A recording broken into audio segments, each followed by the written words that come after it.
بسم اللہ الرحمن الرحیم۔ ناظرین اکرام، ایک دفعہ کا ذکر ہے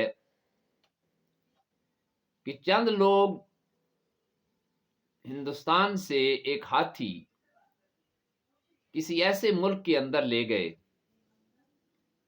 جہاں پہلے کسی نے ہاتھی دیکھا ہی نہیں تھا۔ وہ لوگ نہیں جانتے تھے کہ ہاتھی کیسا جانور ہوتا ہے۔ ہاتھی کو ایک تاریک اندھیرے والے کمرے کے اندر بند کر دیا گیا۔ لوگوں کو اس بات کا علم ہوا تو سارے اس کمرے کے ارد گرد آ کر جمع ہو گئے۔ کمرہ تاریک اور ہاتھی سیاہ، کسی کو کچھ بھی نظر نہ آ رہا تھا کہ ہاتھی کیسا ہے۔ تو کمرے میں بھی اندھیرا تھا اور ہاتھی کا اپنا رنگ بھی سیاہ تھا۔ لوگوں نے ہاتھوں سے ٹٹور ٹٹور کر یہ اندازہ لگایا کہ ہاتھی کیسا ہوتا ہے۔ جس شخص کا ہاتھی کے جسم کے کسی پر ہاتھ لگتا، وہ اسی سے ہاتھی کی ایک تصویر اپنے ذہن کے اندر بنا لیتا کہ ہاتھی ایسا ہوگا۔ جس کا ہاتھ کان پر پڑا، اس نے کہا یہ بہت بڑے پنکھے جیسا ہے، اور جس نے ہاتھی کی پیٹھ کو چھوا، اس نے اسے ایک تخت کی طرح سمجھا کہ ہاتھی ایک تخت کی طرح ہوتا ہے۔ جس نے ہاتھی کے پاؤں اور ٹانگوں کو چھوا تھا، اس نے اعلان کیا کہ ہاتھی بالکل ایک ستون کی طرح لمبا ہوتا ہے۔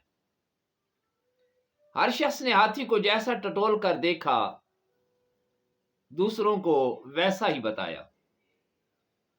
کسی نے کہا الف ہے تو کسی نے کہا بے ہے، مگر ہاتھی کی ابجد سے کوئی بھی واقف نہ تھا کہ ہاتھی کیسا ہوگا، مکمل ہاتھی کیسا ہے۔ البتہ ان کے ہاتھوں میں روشنی کے لیے اگر شمع ہوتی تو پھر سب کی ایک رائے ہوتی۔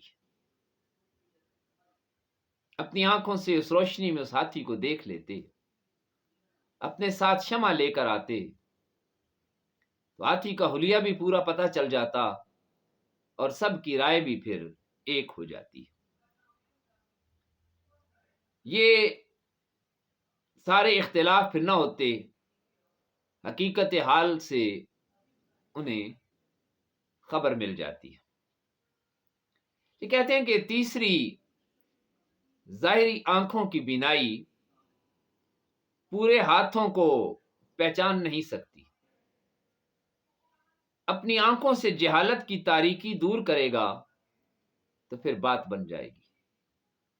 وہ زندگی میں بھی اگر علم کی روشنی آ جائے، علم کا اجالا آ جائے، تو تاریکی میں چھپے ہوئے سارے راز پھر انسان کے سامنے کھل جاتے ہیں۔ حقیقت سے اسے علم ہو جاتا ہے اور ہر چیز کے نفع نقصان کو وہ اچھی طرح پہچان سکتا ہے، مگر جہالت کی وجہ سے، علم نہ ہونے سے جو باطن میں اور سینوں میں اندھیرا چھپا ہے، انسان کسی چیز کی حقیقت کو پہچان نہیں سکتا۔ اسی کے ساتھ اجازت دیجیے، بہت بہت شکریہ، اللہ حافظ۔